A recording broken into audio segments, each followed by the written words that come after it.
Good morning, and welcome to the Galaxy Digital third quarter 2025 earnings call.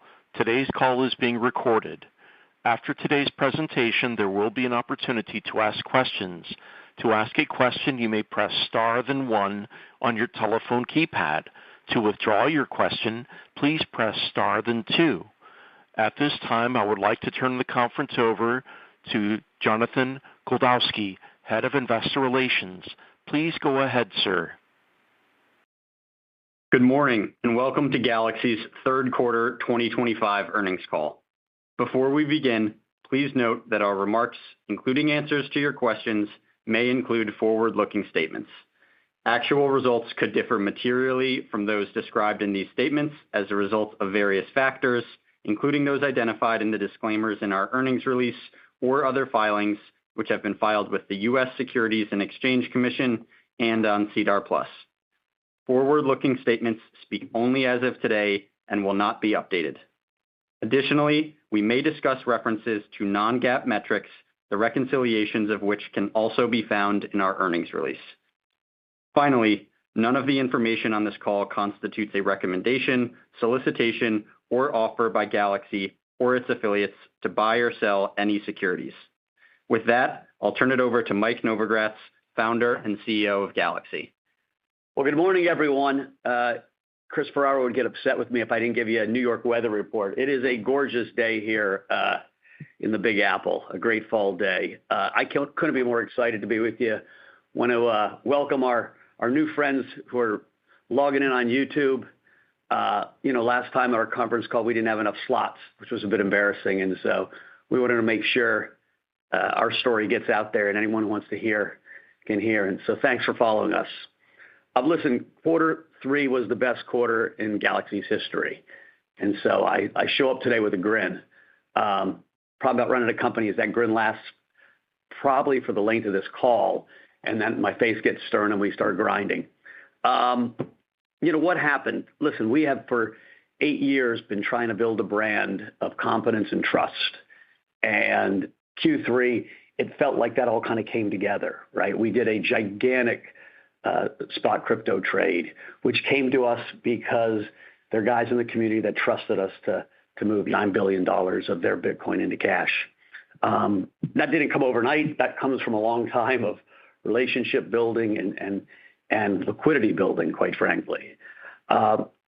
We also, helped launch the largest Solana DAT. Again, raising $1.7 billion, $1.65 billion to invest in the Solana ecosystem, and doing it quickly comes from having built up trust with lots of people. And so that's kind of the story that we've been working hard for 8 years. We didn't do a great job telling our story originally, and we're really focused on that. Part of that was not being here. We're 6 months now in the U.S. NASDAQ company. Gives us a lot more ability to tell our story. And so part of my job is out there making sure people understand what Galaxy is, what we're doing, what we're thinking about. I'll just hit you with a few quick highlights, and I'm going to pass this to Tony and Chris. But one, we generated $500 million plus of net income. That's just a lot. Our assets on platform reached $17 billion. That's by far a record for us. That's strong organic growth in asset management and staking. Asset management, we did a great job of understanding when all these treasury companies were starting that we could play a role in helping them manage those assets and stake. And so that was $4 billion plus of new assets added to the platform. And those are high fee paying assets that'll be with us for a long time. Trading side, outside of that 80,000 Bitcoin order, we saw record volumes. And that, hopefully continues to grow each quarter. Those are the businesses that we keep investing in, thinking that will, in the long run, give Galaxy great ballast.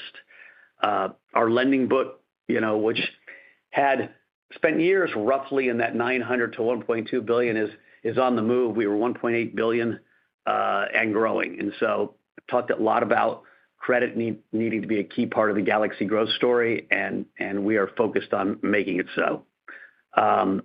Excitingly, we launched Galaxy One. It's our opening for to get individual investors into the Galaxy universe. We're going to take the knowledge and institutional profile that we've built at Galaxy and open the window to more and more people. It's a new business. We're going to give you updates, but it's going to take us a little while to get that really up and running. And so let's think of that as a Q2 26 big update. Data centers, which is, I always think of, we're half a data center company and half a digital assets company. We are grinding in the data center business. There are two sides to this. There's the 800 megawatts that we have and building that out for CoreWeave. That's building on time. That's building on cost. That's getting it financed. All of those things Chris is going to talk on. I'm feeling great about. And then it's, we're in queue with a bunch of people for more power in Texas, and we'll know a lot more about that in the foreseeable future. But we feel pretty good that 800 is not going to be our total footprint. And finally, listen, last week we did a pipe deal, $460 million from a large institutional investor. Couldn't be more excited about having them as a partner and investor in us. That money is going to be used to help build out a world-class company and a world-class data center. And with that, guys, like I said, couldn't be more excited. I'm going to pass it to Tony. Great. Thanks, Mike, and thank you, everyone, for joining the call today. As with last quarter, I'll provide a summary of Galaxy's overall performance in Q3. Then I'll dive into some more of the details on the digital asset business, and then turn it over to Chris to provide a more detailed update on data centers. As Mike mentioned, Q3 was a standout quarter for Galaxy, with record performance across the digital asset segment and continued operational progress as we scale our core businesses. GAAP net income for the quarter came in at $505 million on record adjusted gross profit of $728 million, underscoring the strength of our diversified model and ability to execute in a dynamic market environment. This performance was driven by outsized contributions from both our digital asset segment and our treasury and corporate investment portfolio. In digital assets, we delivered a record adjusted gross profit of $318 million, reflecting strong momentum across trading, investment banking, asset management, and staking. Our platform continues to benefit from increased institutional engagement, broader client activity, and rising demand for sophisticated investment and advisory solutions. In treasury and corporate, we delivered adjusted gross profit of $408 million, primarily driven by gains across our digital asset and investment portfolios. Within our private investments book, we saw sizable unrealized gains from our investments in Ripple Labs and from Bullish, which went public during Q3. As a reminder, we've transitioned the majority of our venture investing activity from our balance sheet into our venture franchise within the asset management business, which allows our institutional LPs to invest alongside Galaxy while enabling us to generate long-term management fees for overseeing these investments. In data centers, as mentioned previously, we expect financial results in this segment to be de minimis until the first half of 2026, when we plan to begin recognizing revenue under phase one of our CoreWeave lease agreement. Until then, all major capital expenditures associated with our data center build-out are being capitalized, including the interest associated with the $1.4 billion project-level loan we secured during the quarter. Firm-wide adjusted EBITDA came in at $629 million, up from $211 million in Q2, a clear reflection of the increased scale and profitability across the enterprise. Total operating expenses, excluding grossed-up transaction costs, were $184 million in Q3. The increase from Q2 was driven by a $38 million one-time impairment related to our legacy mining infrastructure and an increase in compensation expense. Looking forward, we do not expect any further material impairments to our remaining mining equipment, which is now held on our balance sheet at an aggregate value of less than $50 million. Turning to the balance sheet, we ended Q3 with $1.9 billion of cash and stablecoins, up roughly $700 million from Q2, primarily reflecting the net sale of certain digital assets and investments during the quarter, as well as deposits received from CoreWeave following the exercise of their phase 2 and 3 options. Within our treasury and corporate segment, we held approximately $2.1 billion in net digital assets and investments at quarter end, reflecting the continued strategic allocation of capital towards high-conviction investment opportunities.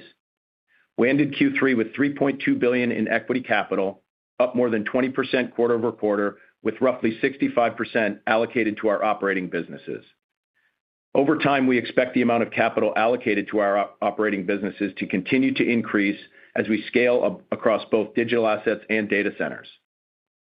As Mike mentioned earlier this month, one of the world's largest and most respected names in global asset management made a $460 million investment in Galaxy. The $325 million in net proceeds to the company will help drive the build-out of our Helios data center campus, which Chris will speak to shortly. We feel good about our overall capital position and will look to optimize our sources of funding as we continue building across two major growth businesses. As mentioned last quarter, we will continue to manage our balance sheet with fortress principles, demonstrating disciplined risk management and maintaining sufficient capital and liquidity to support sustained growth over the long term. Now turning to our operating results, starting with digital assets. On last quarter's earnings call, we highlighted that July marked the strongest monthly performance for our digital assets business, and that momentum carried through the remainder of Q3. We had record results in global markets, generating approximately $295 million of adjusted gross profit, driven by healthy trading activity and continued growth across our client base. Industry-wide crypto trading volumes improved meaningfully during the quarter, reflecting higher prices, strong market sentiment, and increased engagement, and Galaxy outperformed that backdrop, delivering record crypto trading volumes that were up 140% from Q2.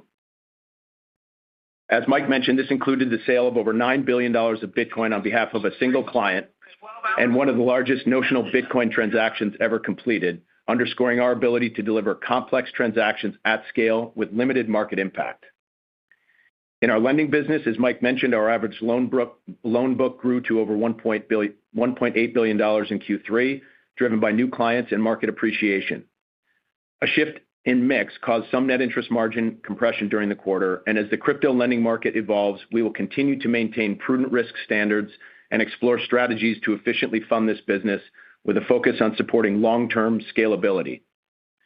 On the advisory front, Galaxy closed 2 deals during the quarter, including serving as a co-placement agent and financial advisor to Forward Industries on the $1.65 billion private placement.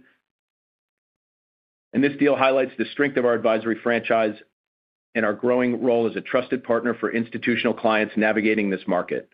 It also marks the first step in a broader partnership with Forward Industries that extends across our platform, which I'll speak to in a moment. Shifting to asset management and infrastructure solutions. We ended the quarter with more than $15 billion in total assets under management and assets under stake, nearly doubling from last quarter, and generated $23 million in adjusted gross profit, reflecting strong growth across both businesses.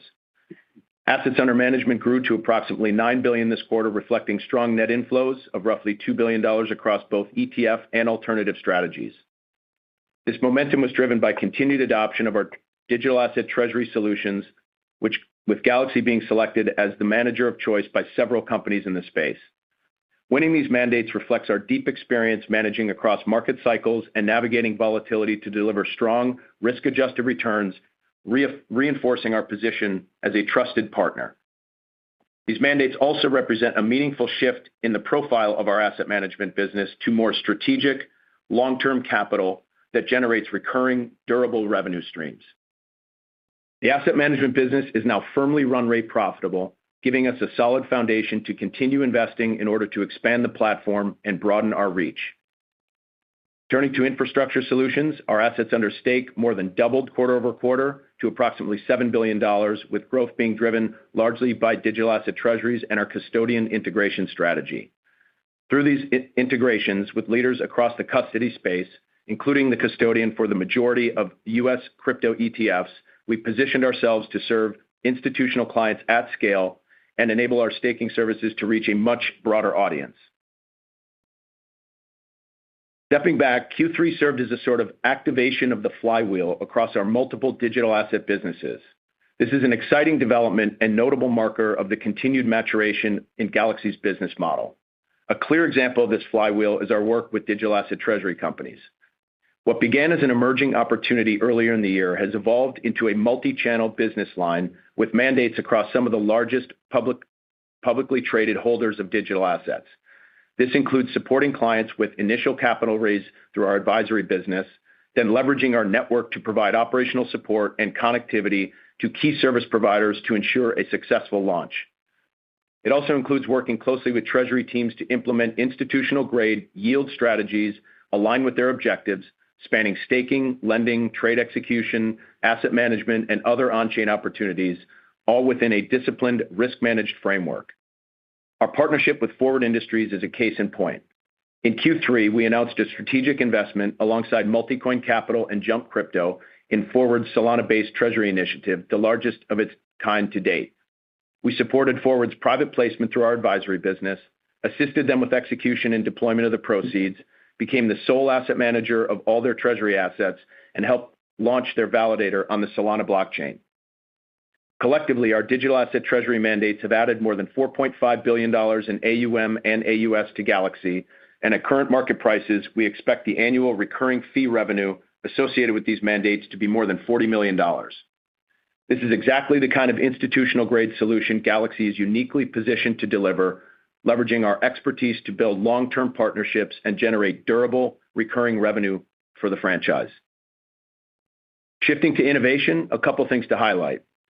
As part of our broader mission to connect traditional finance with blockchain infrastructure, last quarter we partnered with Superstate, one of our venture portfolio companies, to tokenize Galaxy's Class A common stock on the Solana blockchain.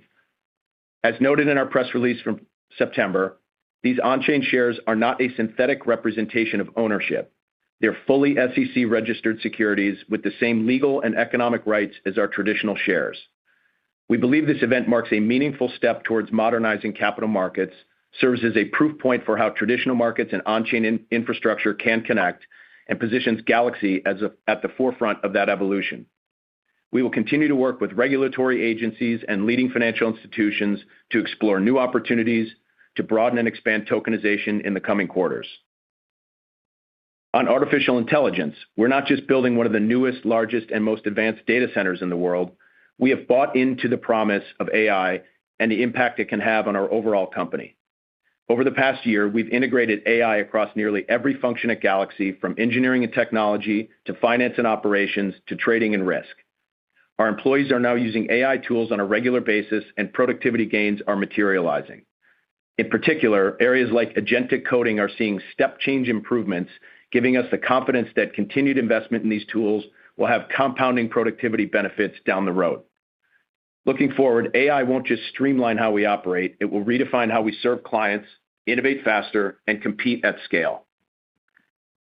Last but not least, as Mike mentioned, 2 weeks ago, we launched Galaxy One, our first direct-to-consumer product offering with an exciting growth opportunity for the franchise. Galaxy One gives U.S.-based individual investors access to high-yield cash, crypto, and equities trading, all through one single unified platform. Unlike many mass-market retail platforms, Galaxy One offers clients a seamless way to manage assets across both traditional and digital finance, supported by Galaxy's institutional expertise, operational rigor, and disciplined risk management. Galaxy One also opens up new opportunities for cross-platform collaboration and integration across our trading, asset management, and staking businesses. The premium yield product is a good example. Over time, we expect this product to broaden and diversify our sources of funding, which will help drive efficiency and profitability in our digital assets business overall. And while it's still early, we are encouraged by Galaxy One's initial traction. We are already seeing adoption from clients who closely align with our target market, mass affluent investors who have historically been underserved by traditional platforms, and this early engagement reinforces our conviction in the opportunity ahead. As Mike mentioned, we have an ambitious roadmap for Galaxy One, and we look forward to updating you on progress in the coming quarters. Wrapping up, Q3 was a breakout quarter for Galaxy, and our businesses are building momentum. We're heading into year-end with a strong foundation, clear priorities, and a long-term vision. With that, I'll turn it over to Chris. Thanks, Tony. Turning to our data center business. It was just 1 year ago on our third quarter earnings call that we announced the signing of a term sheet to support AI and HPC infrastructure at our Helios campus. In the 12 short months since, the progress has been extraordinary. CoreWeave has now committed to the full 800 megawatts of approved capacity. We've secured project financing for phase 1, and construction is advancing at an impressive pace. After laying the groundwork in the first half of the year, we carried significant momentum into the third quarter. we executed relentlessly and successfully, rapidly developing the phase one portion of the Helios campus on budget and on schedule. Some updates on our construction progress. Approximately 70% of our civil and concrete work is now complete, and equipment deliveries and installations are well underway. We are now placing chillers and putting together the piping system that will form the backbone of our advanced liquid cooling design, an essential component to support next-gen GPUs at industry-leading cabinet densities. Our E-houses, which contain the critical electrical infrastructure, have started to ship from the integrators, and medium-voltage switchgear and transformers are already being set on their pads. The building for phase one is on track to be fully dried in or sealed from weather within the next few weeks, an important step that protects the mechanical and electrical equipment from inclement weather and allows interior trade work to proceed regardless of outdoor conditions. We've already logged more than 500,000 hours worked with over 700 construction team members on site daily, an extraordinary effort that underscores the efficiency, precision, and discipline of the design and construction team supporting the project. The next major construction milestone for us is the powering on of the first data hall, which is scheduled in early December. Following that milestone, we'll begin commissioning activities with our third-party commissioning agent, vendors, and contractors in preparation for making the first data hall ready for service. Importantly, we remain on schedule with construction, a testament to our growing data center team, the contractors and subcontractors working on the project, and the thousands of hours of coordination required for complex projects like this one to be successful. At the same time, we're scaling the supporting infrastructure at Helios campus for both the first and second phase of construction. Our on-site workforce development hub, constructed on 90 acres we own adjacent to the main Helios campus, has been open for nearly a month now in support of construction and operation activities. As we look ahead to our phase 2 and 3 projects at the Helios campus, we're applying lessons learned from phase 1 to optimize the design for scalability and constructability while also enhancing the efficiency of our power and cooling systems. We are proactively securing long lead time items like backup diesel generators and medium voltage switchgear early, locking in cost certainty and delivery timelines. We've transitioned from planning and preparation to full-scale execution as the Helios campus rapidly evolves from a construction project into what we expect will become one of the largest AI and high-performance computing campuses in the world. On financing, we achieved a major milestone in August with the closing of a $1.4 billion project financing facility with Deutsche Bank for phase 1 of Helios, covering 200 megawatts of utility power. This deal underscores our ability to execute on efficient capital structures and provides a signal of the market's confidence in our execution capabilities, the value of Helios, and the long-term economics of our lease. The facility is structured at 80% loan to cost, and Galaxy has already funded the equity for the phase 1 development. It's a 3-year loan secured by all Helios phase 1 assets, priced at SOFR plus 475 basis points, plus ancillary fees, bringing the all-in cost to approximately 10 to 11% if held to maturity. As a reminder, once phase 1 is stabilized and generating revenue, our plan is to refinance the construction loan at a lower cost of capital. Doing so will likely unlock equity, enabling us to recycle capital into future phases and additional developments, keeping our balance sheet flexible, our capital structure efficient, and our growth momentum strong. The success of this financing validates our capital strategy: disciplined leverage, flexible terms, partnership with top-tier institutions, and an unwavering focus on execution. Shifting to power. As we spoke about last quarter, ERCOT's interim process and the level of scrutiny applied to large loads requesting to interconnect to the system has led to delays in additional capacity approvals across the state of Texas. Despite the longer-than-expected timeline, we remain convicted in our ability to work through the existing process and contract additional interconnection capacity at the Helios campus. Based on recent feedback, we believe that we are well-positioned to receive approval for a portion of the requested capacity that we've studied and submitted for review. We view this additional capacity as a transformational, long-term growth opportunity for the Helios campus as we prepare for the next phase of AI and high-performance compute demand. As we shared last quarter, during Q3, we acquired 160 acres of additional land along with an additional 1 gigawatt load interconnect study adjacent to the Helios campus. With this addition, the Helios campus spans over 1,500 contiguous acres under Galaxy's direct control. Our Helios campus is strategically positioned to become among the largest AI data center campuses in the world. In a power market with exponential generation and battery storage growth, Helios stands as a flagship development for both Galaxy and the AI data center industry writ large. We were also encouraged to see WET break ground on the new Pitchfork 345 kilovolt substation, which is expected to deliver an additional 3 gigawatts of power capacity with 2 synchronous condensers adjacent to the Helios campus starting in 2028. It's great to see both WET and ERCOT investing in critical infrastructure in the region, reinforcing their commitment to reliability and the long-term growth potential of Helios and the broader data center ecosystem.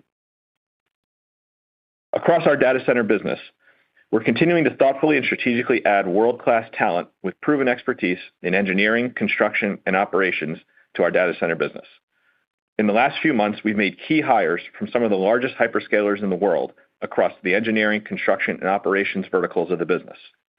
The caliber of this team gives me tremendous confidence in our ability to execute with precision across all 3 phases at Helios and to deliver on the ambitious long-term vision we have for the business. The Helios campus represents more than just a single project. It's the cornerstone of Galaxy's next-generation infrastructure strategy and the blueprint for a multi-campus, multi-tenant, multi-gigawatt platform built to power the future of AI and high-performance computing. We continue to evaluate additional power and land opportunities across the region and nationally, leveraging the blueprint and expertise developed here to replicate the Helios model. Efficient, scalable, and AI-ready infrastructure built for the next generation of compute demand. It's been a transformative year for the business, and I couldn't be more proud of how our data center business continues to build momentum and strengthen its position with each passing quarter. Thank you all. Now back to the operator for questions. We will now begin the question and answer session. To ask a question, you may press star then 1 on your touch-tone phone. If you're using a speakerphone, please pick up your handset before pressing the keys. If at any time your question has been addressed and you would like to withdraw your question, please press star then 2. At this time, we will pause momentarily to assemble our roster. The first question comes from James Yarrow with Goldman Sachs. Please go ahead. Good morning, and thanks for taking my questions. Congrats on the good quarter. I wanted to just touch first on the impacts of the forced liquidations we've seen across the crypto ecosystem. Has that had ramifications on market structure and your client franchise? Maybe on which customers and maybe you could just summarize what the overall ramifications could be. Yeah. So, first of all, Galaxy did spectacularly well during that liquidation. And so I wanted to shout out our trading desk. We were quick to move. We didn't have any credit losses. We were all over our customer base. And it didn't hit us where it hits everybody else, right? So who got hurt in that? First and foremost, market makers. Market makers that were market making on DeFi platforms like Hyperliquid, or cross-market makers that were market making on Binance plus others. And so some estimates as high as 25% of those guys got put out of business, which is significant. And so what does that mean? It means you have a little less liquidity, you have a little wider bid-ask spreads, probably means there's lots of talent available to hire, but certainly not great for the ecosystem in the short run. Who else got hurt was retail. Lots of retail, especially overseas retail, trades crypto very leveraged. And I've always scratched my head. I was like, we got a 40 to 80 vol asset. I'm not sure you really need 2 to 3 times of leverage on it, let alone 30 times of leverage. But part of the ethos of crypto is people want to make a lot of money on a little bit of money. And so there was a lot of leveraged accounts that got wiped out. Not just in crypto, but ever since I've been a trader, I've always said when Humpty Dumpty breaks, he doesn't, get fixed overnight. It takes days, weeks, months for markets to kind of regain that vitality. They always do, right? People get wiped out, find new money, and they participate again. But it's a short-term negative, no doubt. There's been lots written, and we wrote a pretty interesting research piece on why this happened. There are lawsuits being filed.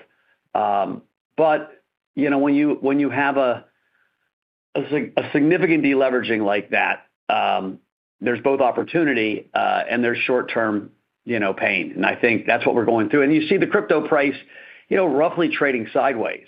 Gold has outperformed Bitcoin significantly in the last, 5 months. Bitcoin had outperformed gold for a long time. And so some of that's just rotation. But I think some of this the last 10 days of us going sideways is still the market digesting that deleveraging. That's really helpful color. Thanks, Mike. So maybe just turning to one other one here. You announced Galaxy One earlier this month. Maybe you could just expand on your aspirations in the business and maybe what the right client base is. Is it existing customers or is this TAM expanding? And if so, what's the new customer TAM? Sure. I'll take the first part. I'm going to pitch it to Chris. Listen, we are proud of what we launched. It's hard to get a product out, and we started with a pretty simple MVP that's got, we think, two unique, pieces. One is it's the FDIC insured, checking account that pays a darn good, the highest interest that we can find in the market, and then the 8%, Galaxy, offering. And so that's attracting clients. We're pretty excited to see the uptake. We also have stock trading and crypto trading. We have a really ambitious roadmap over the next 6 to 18 months to roll out and really, turn that wallet into a one-stop serves all wallet. It's certainly not there yet, but it will get there. Our target audience is consumers. It's really the high-end consumers, that people that want that same touch that Galaxy gives to our institutional clients, the same knowledge. But we don't want to just limit it to that.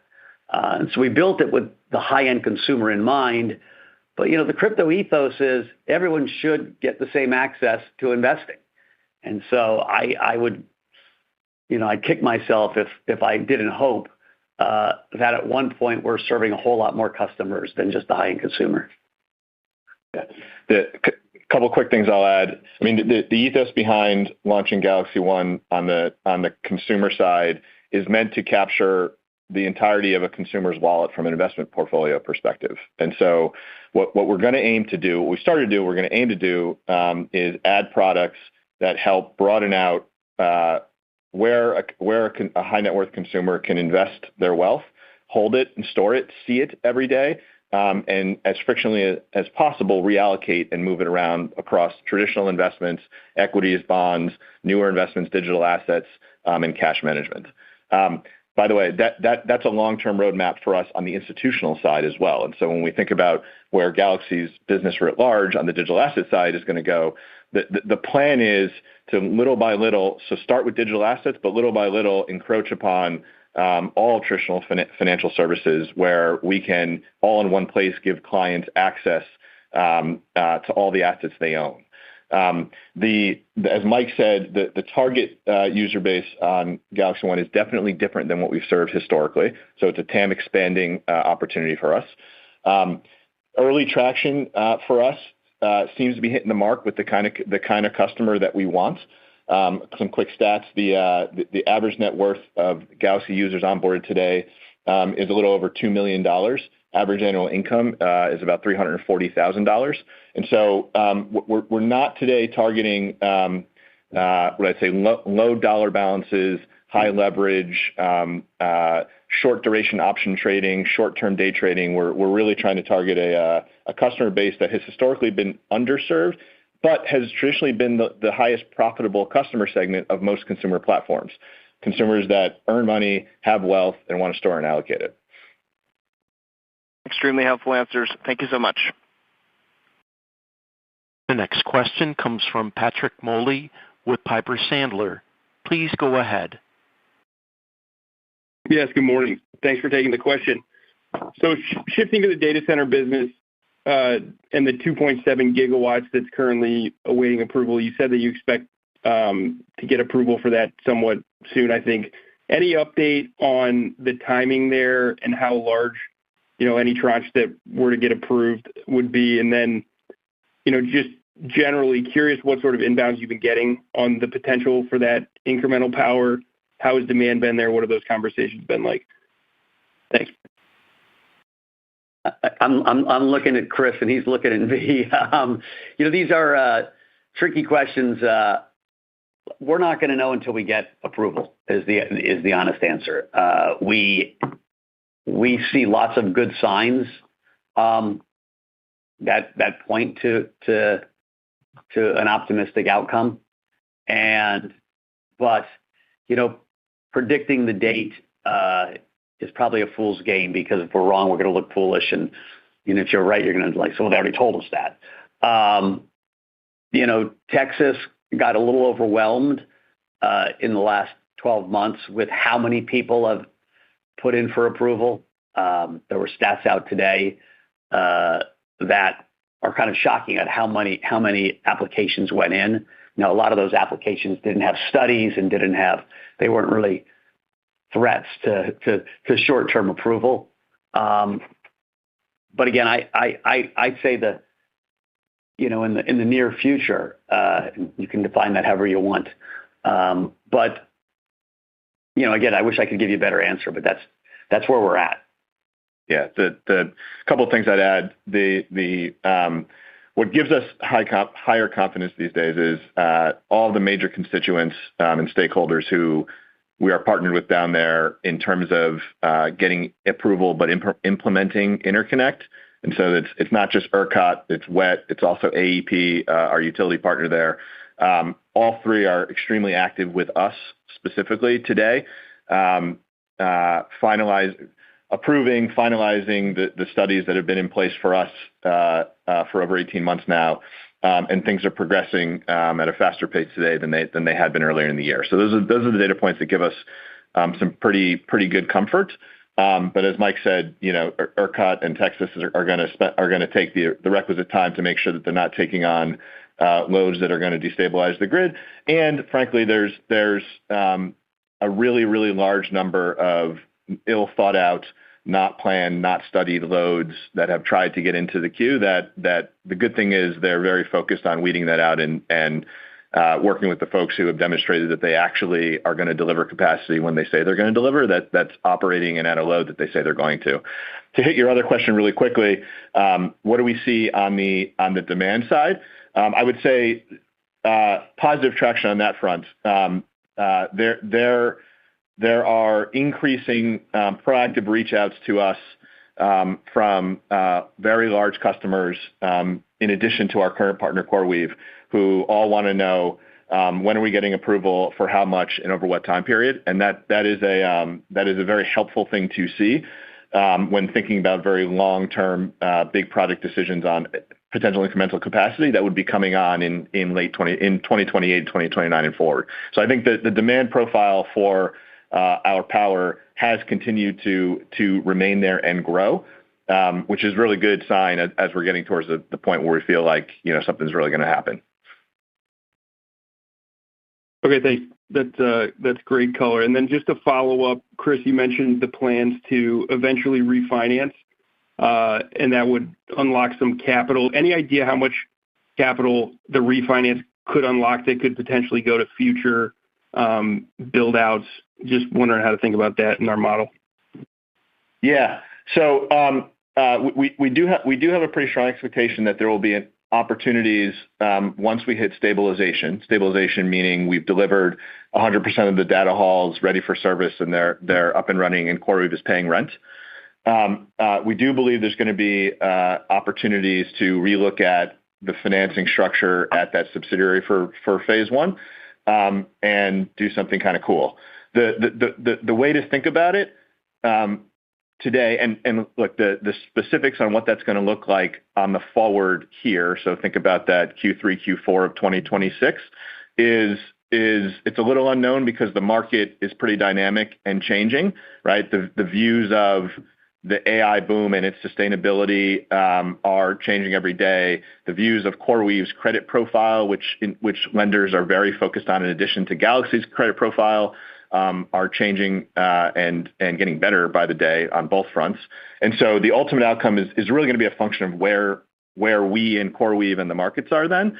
But the framework to think about is on a stabilized basis, there are a bunch of different examples of stabilized cap rates that one could look at and apply to come up with what sort of phase one V value would be in a stabilized basis. We think about that today in the high single digits. I don't want to be too specific because I think there's if we in CoreWeave continue to be successful, my guess is that number is going to trend lower, not higher, depending on where long-term interest rates are.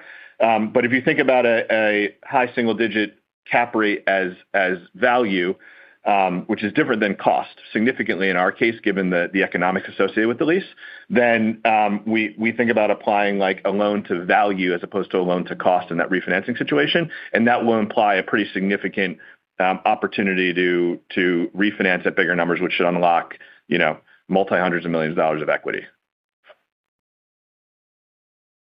Okay, great. Thanks for that, and congrats on the strong quarter. Thank you. The next question comes from Jon Petersen with Jefferies. Please go ahead. Oh, great. Thanks. Maybe to stick with some data center questions. So the $1.4 billion construction financing, can you give us some guidance on the kind of the cadence of when you'll pull that down? Because I don't think you pulled it all down at once, right?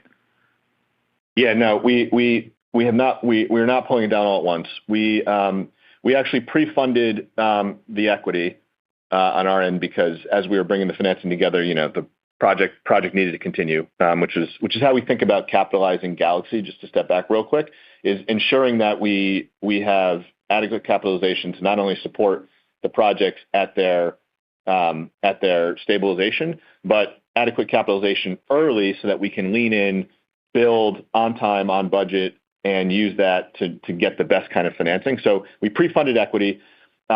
At closing, we had a relatively small draw to reset our equity back to the intended 20% equity versus 80% debt on a loan-to-cost basis. And then the cadence of draw, it really follows the project budget, but I would think about it as like relatively straight line on a twice monthly basis through the construction project. And so, as you can imagine, since we closed in August, now sitting here in October, we've had a number of semi-monthly draws, and so we're drawing pretty regularly, and we're drawing at a pretty straight line basis. Okay, all right. That's really helpful. I'll just add. Oh, go ahead. Yeah, I'll just add. At the end of the quarter, John, we'd drawn about $430 million from the $1.4 billion loan facility. So you'll see in total notes payable on the balance sheet about $1.15 billion. That comprises both the draw on that construction finance as well as our outstanding convertibles. Okay, great. That's helpful. And then I was curious if you had just some thoughts on your competitive positioning in the market from a data center perspective. You probably saw the IPO of Fermi recently that's building in Amarillo, which isn't too far away from the Helios campus. And they're also talking about building many gigawatts. Just how do you think about the competitive nature of that region? And just, I guess, more thoughts on that overall.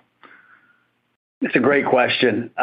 Listen, there's multiple facets to it, right? There's the market data. I think probably 2 earnings calls ago, we talked about a pipeline of things we were looking at to potentially buy or develop. That's all gotten far more expensive than it was, right? Markets for some of these companies without contracts, without customers, the market is pricing in a tremendous amount of optimism. And so that feeds through to, the price of projects. And so, in the short run, I don't think you're going to see us reaching out and buying a whole lot more power at these prices. What's unique about the Helios site is it's an application process. We already own the land and all the infrastructure is built close. We'll see. There's a lot of speculative, like I said, a lot of speculative money in this stuff. I'm sure some of those projects will get built, but many won't. And so we're really just laser focused on, getting our project built, financed and getting the new land and new power approved so we can do that same process again.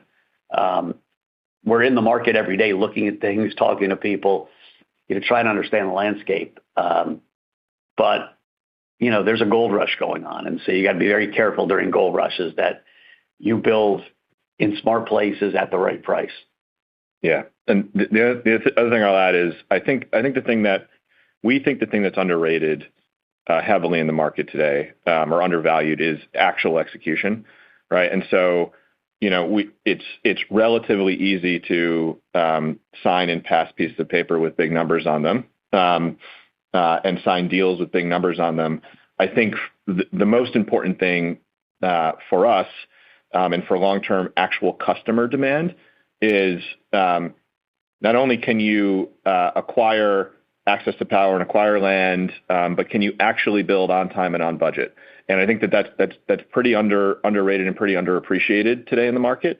And as we think about the future, as companies like CoreWeave and also Microsoft and Meta and Google and you name them, like their emphasis on can you actually do what you say you're going to do because we need the power when we think we're going to have it, leads us to focus squarely on, do we have an excellent team? Do we have excellent partners in the construction side? And are we delivering on time and on budget so that we prove the right to win the next contract? And I think that we're pretty far ahead of the pack when it comes to that relative to the competitors. Great. Very helpful. Thank you very much. The next question comes from Ed Engel with Compass Point. Please go ahead. Hey, thanks for taking the question. Congrats on a great quarter. Two questions. The first was on Helios, other ones on more kind of operating the crypto business. On Helios, you talked about that being potentially a multi-tenant site. Just kind of curious how you're thinking about the puts and takes for financing when it comes to partnering with a neocloud like CoreWeave or maybe even a hyperscaler. Thanks. Yep. So we're not sure long term what the composition of tenant base is going to be as we build the Helios campus. We've been, as we said before, over and over again, and we mean it. Like the partnership with CoreWeave has been excellent. They are a great partner up and down, not just on signing a commercial agreement, but in design, in understanding the difficulties that come along with procuring equipment, timelines, teams, etc. They're going through a transition period, and everyone should talk to them on their earnings call. They're going through a period where the market's trying to understand, what CoreWeave's credit quality is today and what it should be on the forward, and that's going to be a big determinant of their ability to get better lease rates, their ability to get financing, ability for us as the landlord to finance our projects, and so where that goes. How the market evolves its thinking on CoreWeave is something we're very focused on and something that's a little unknown today. As we think about the trade-offs for capacity not yet leased for us, there's a real decision to be made as to whether, on a net economic basis, whether a lower yielding lease from a higher credit quality tenant net balances out to a better economic equation for us as we think about broadening the portfolio. Like we're as we are as investors, we're big believers generally in diversity and risk management. And so economics aside, as we build the data center business over time, diversifying the customer base is just something that's like is a core sensibility for us as capital allocators and investors. So I think we're biased to want to do that over time anyway, economics aside. Whether the economics pan out obviously better or not, it's really going to be a function of like where the markets are at a point in time and where, CoreWeave's credit risk, perceived credit risk is relative to some of the investment grade tenants. Great. Thanks for the color. And then just kind of a bit more of a bigger picture question, but in the past few months, we've seen Galaxy get more involved in the equity space, whether it's the DATS, investment banking advisory, or even now the Galaxy One for retail. How do you think about the opportunities within institutional equities now that blockchain and Wall Street are converging more? Yeah, listen, if you ask me my like 5-year view, and Chris alluded to this early, or you're going to see so much tokenization of real world assets, of equities, of fixed income, of commodities, that wallets and companies that are engaging, you're going to see this blending of what we call digital assets, or we call crypto right now, and we call real world, traditional finance. And so as that blending happens, I think you're going to see crypto customers who traditionally have all wanted to shoot the moon, as they mature, slowly look for more conservative product. But the big buyers of conservative product, of if it's tokenized credit, will most likely be people that were buyers of credit just in traditional, finance side. And so, like, what does that mean? It means if you're a traditional finance company, bank or finance company, this is coming. And so you're trying to figure out, how to develop your own domain expertise, how to partner with people, how to buy it to get ahead of some of that. And so I think both from our advisory business, but our core business is partnering. We've got a real good three-year highway of working with the big financial institutions as partners, as advisor, and I just don't see that slowing down. And we see that every day. Steve Kerr's literally has a meeting a day, it seems, with somebody who's looking at a way to partner with us. And so hopefully we're going to announce some of those soon. And so I'm really kind of bullish. What does that mean for equity prices in some of these companies? Listen, like in anything, I mean, it's hard to determine, is our equity market overvalued, fairly valued, or undervalued? Multiples are relatively high. In general, there's lots of liquidity that's driving this thing up. There is the beginnings of some AI bubble. How long it goes is everyone's guess, and everything gets pulled up with that. I think you're going to see more and more crypto companies that are public, and so there's going to be more differentiation between companies that actually make money and companies that are just a story, or companies that are a story that are going to make money versus companies that are a story that aren't going to make money. You're going to see a consolidation. There are a lot of subscale crypto companies that have okay businesses that might do, $75 million, $100 million in revenue and $20 million in EBITDA that don't have the capacity to go public, but might be takeout candidates. Right now, everyone seems to think they're worth too much because we have this euphoria. And so you probably don't really see the shares reshuffle until there's a setback. But this is going to be an ongoing story for the next 3 years, this merging of, the crypto infrastructure with traditional finance.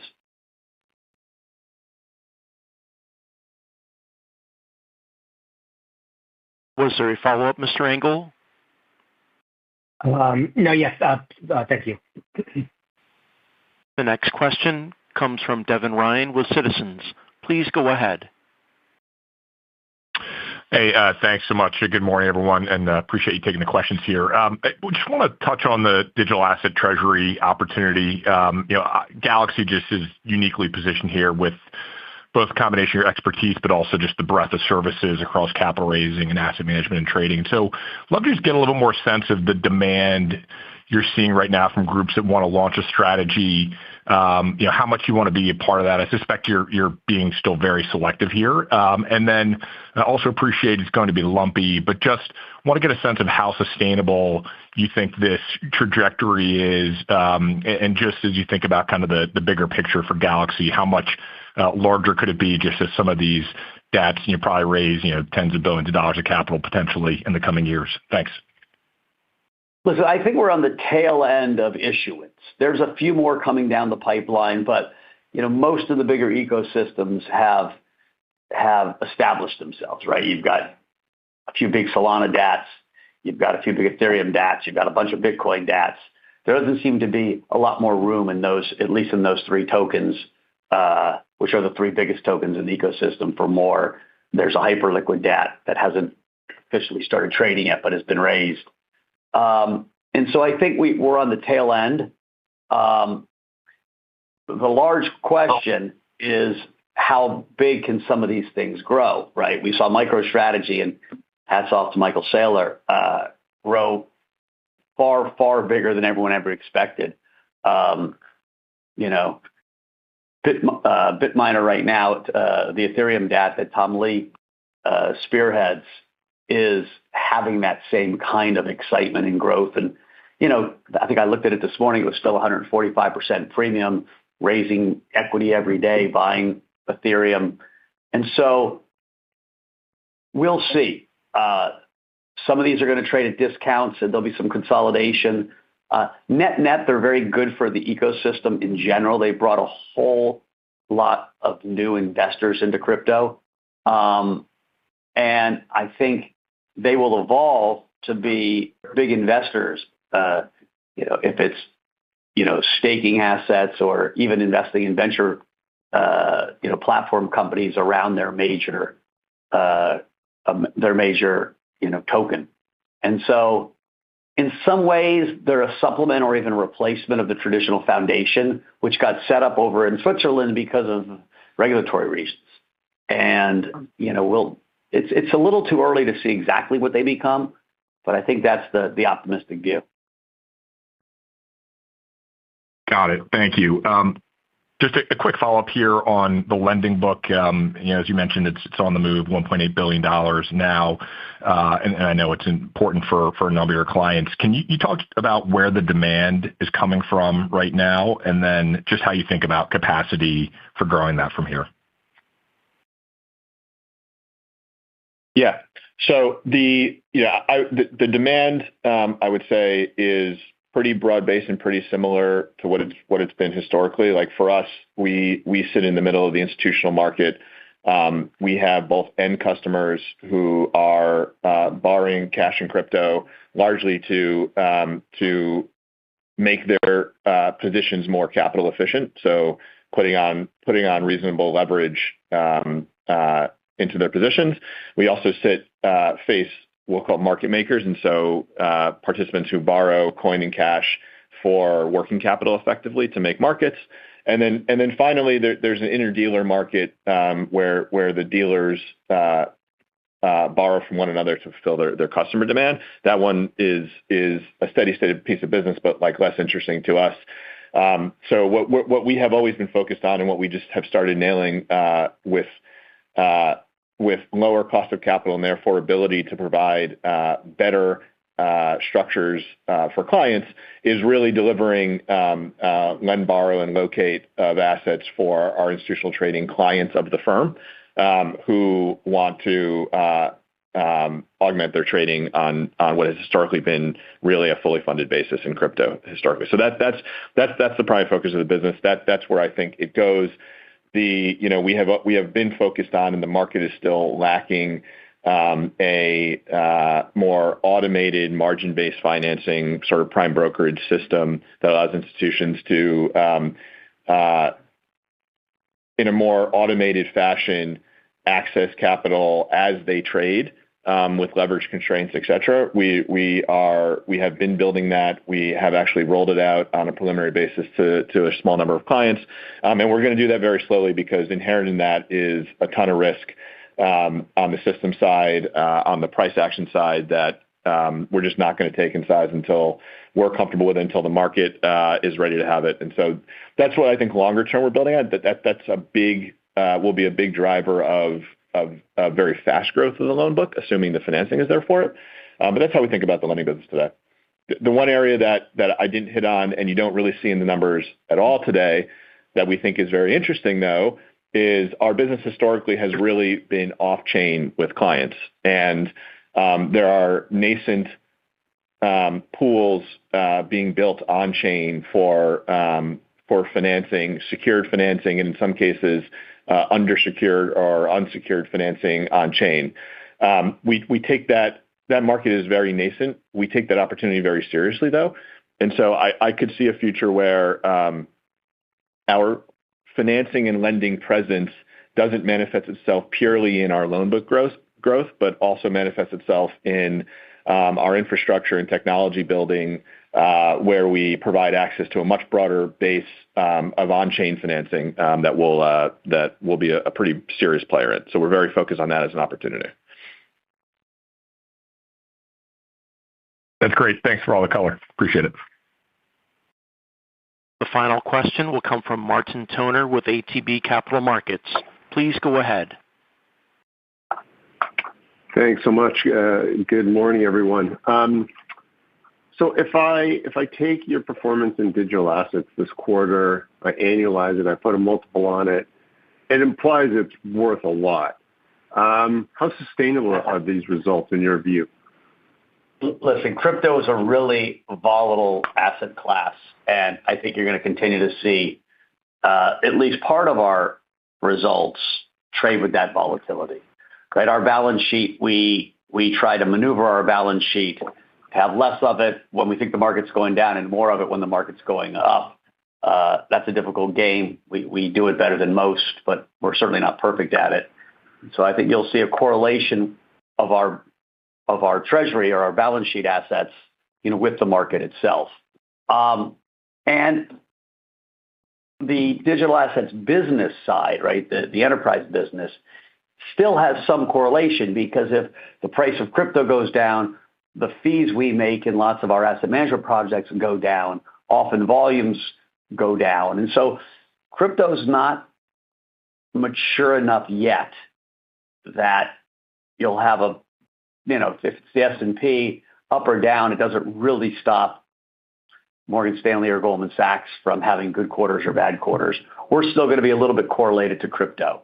Our goal, of course, is to break that correlation. And with each quarter, we're doing better at it. And so looking at things like assets on platform, much more, the more assets on platform, the more stable our business is going to be. And so that is a North Star for, Chris, Tony, Aaron, all of us here, Jason, Steve. Our senior management constantly looks at that. Okay, how do we get more assets on platform? How do we stack more assets on platform? And we're getting there. We're not there yet. And so, unfortunately, I don't think you should annualize unless you really think you're going to continue to have this kind of great inflow into the crypto markets quarter after quarter. We still are bullish over the medium term. I still think, given the sad state of fiscal affairs in the world, that Bitcoin at $1 million is going to make sense one day. I've always said this publicly. I hope it doesn't happen next year, because some real shit had then happened in the U.S. economy. That wouldn't be good for any of us.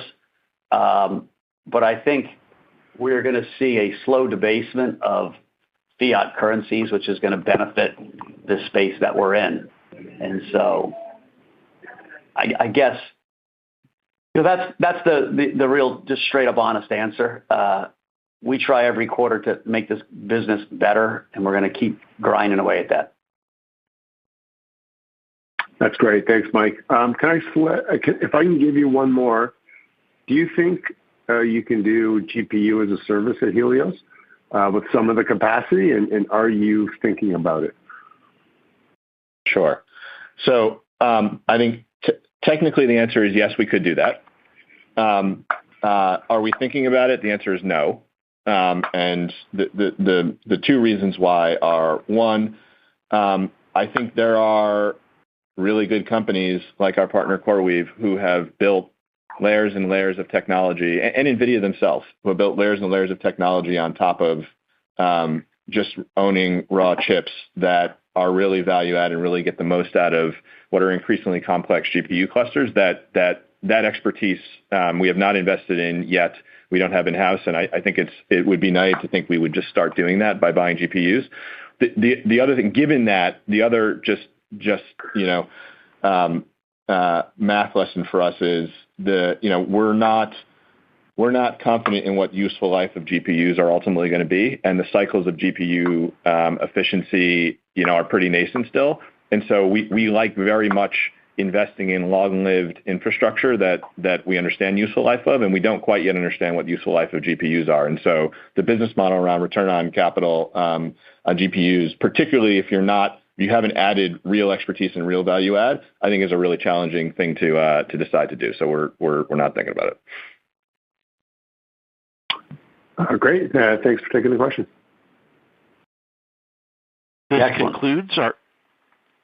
Thank you. This concludes our question and answer session. I would like to turn the conference back over to Mike Novogratz, founder and CEO of Galaxy Digital, for any closing remarks. Guys, thanks for spending an hour with us this morning.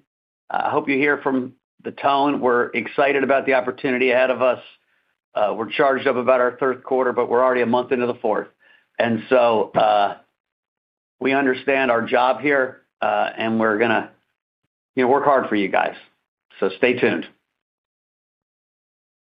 The conference has now concluded. Thank you for attending today's presentation. You may now disconnect.